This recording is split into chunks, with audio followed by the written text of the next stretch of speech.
So we have to come to terms with, are we going to be a goat or are we going to be a sheep? That's your choice. And that is the most wonderful thing I believe about Jesus, is that he literally laid it in your lap to choose. And it makes perfect sense to me, because how many of you would want a wife or a husband that really didn't like you? How many? I mean, just think about that. How many of you would look at your wife and say, well, let's say she wasn't your wife at the time. You just see her downtown and you say, hey, here's my rules. Here's how I'm going to live. And I want you to be my wife. And she looks at you and laughs. She doesn't like what you say. She does not obey you. And every time you tell her, well, you're going to be my wife, she's over there with these exes and these people and those people doing filthy stuff. And you just tell her, it's okay, I understand, but you're still going to be my wife. How does that work out? Is that how we do this? That's not how this works. If a woman is not going to seek to be submissive to her husband, to receive his way, his rules, his life, his whatever, she's no wife at all.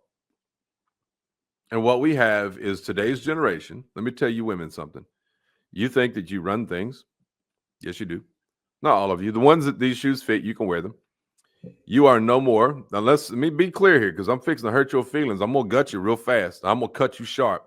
Most of you women are just modern day whores. That's what you are. And some of you don't actually go physically do the deed, but you love to think about it, because you are no more than let's just say a prostitute. Yes, you are. How many of you go and look for a man because of his money? Well, you're a prostitute. You dress yourself up and you become seductive to him to try to secure him, right? To catch him. So you put your little sexy clothes on, you do your little thing to attract him, to catch him, because he's got that cash money and can give you a little future. You see, you are a whore. Yes, you are. You don't like that? Well, that's too bad. You can take it up with Jesus. I'm just telling you about your spiritual condition. You're a whore. You're no more than a prostitute, and you sell yourself for the sake of money because you love money. You love yourself. You love things to, let's just say, make you feel good. And that money might make you feel good because that's what you love. You would never go out and find you a man that would tell you to your face, shut your mouth and sit down and obey Jesus. You'd never find that. Oh, no, that's not what you want, is it?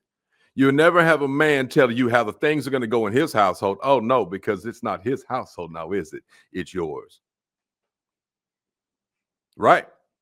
So now we've got people with that type of mindset going into churches and going to tell Jesus how they're going to have it. You're spiritual adulterers and adulteresses. Yes, you are. You tell Jesus, you don't have to tell it to his face. Now, most of you are not that bold. Most of you just do it by your action.